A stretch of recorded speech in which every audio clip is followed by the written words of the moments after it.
Hello my amazing people, karibu sana Swaiba's Food Diary. Kama itakuwa ni mara yako ya kwanza katika channel yangu, then karibu sana.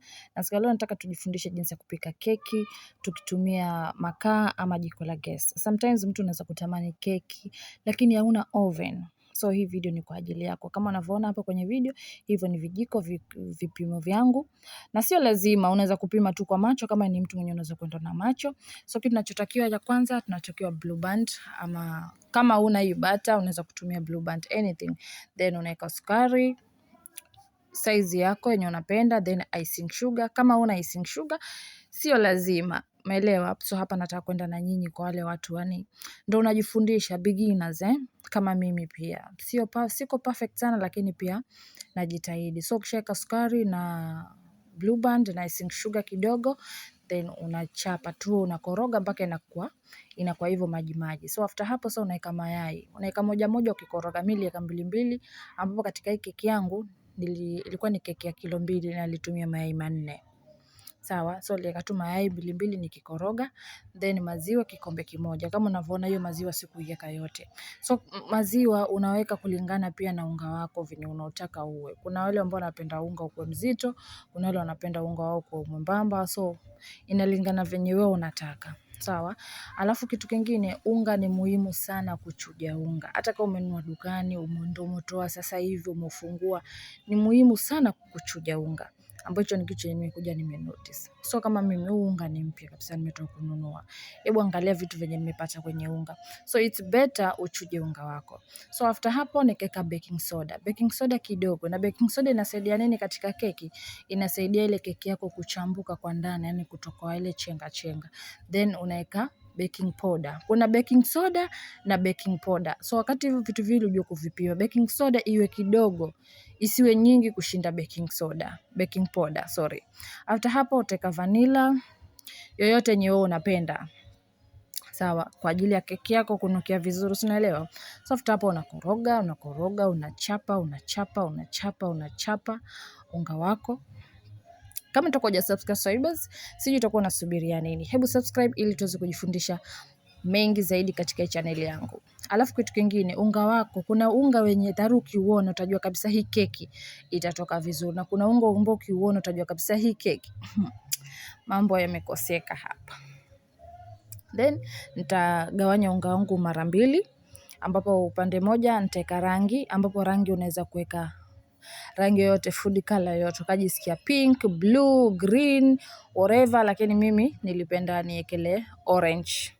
Sawa, ilikuwa siku ya birthday ya mtoto wangu, anatimiza miaka 11, na nikasema instead ya mimi kwenda kununua keki, why not nipike hiyo keki mimi mwenyewe, nitengeneze hiyo keki mimi mwenyewe.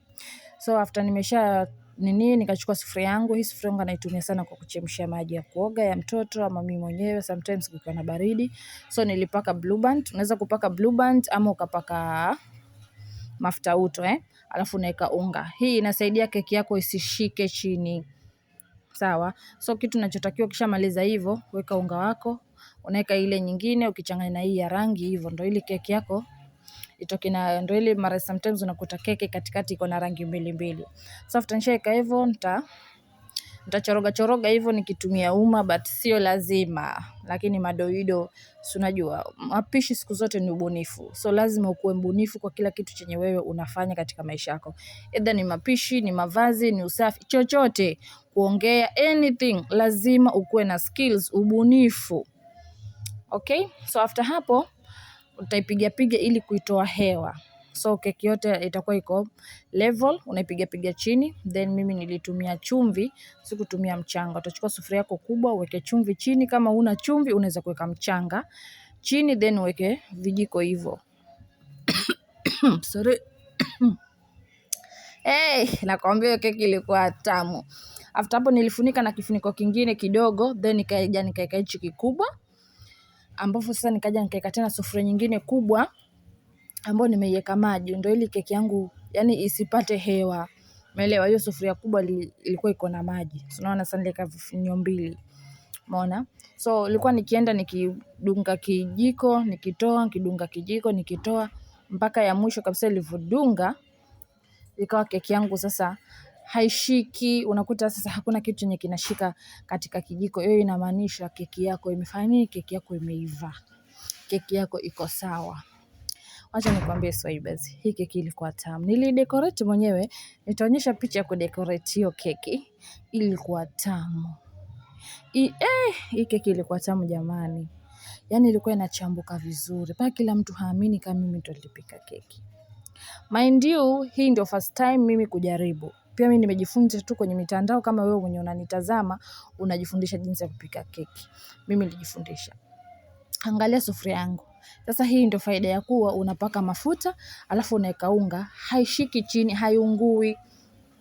Unaona, so after hapo nikatengeneza cream zangu. Nitawekea video jinsi nilivyotengeneza cream na nikaidecorate. So nilipasua katikati ndio ili nipake. Hizo zenye unaona huko ni cream, si unga, hiyo ni cream. So na venye keki yangu imetoka vizuri sana sana sana sana. Mpaka hata mtoto wangu mwenyewe alisikia raha. Akamwambia mama, nakuombea na dua. Sio mbaya for the first time. Wanasema practice make perfect. Yeah. Hey, decoration hiyo. Jamani, cream imekuwa maji lakini look at this. Ni sio mbaya. Sio mbaya. It's sweet. It's so sweet. Tuna manage. Yeah, delicious. Tunataka kumanage. Utamu ndio usiseme. Mama yangu. Happy birthday. Happy birthday. Yashumwenu.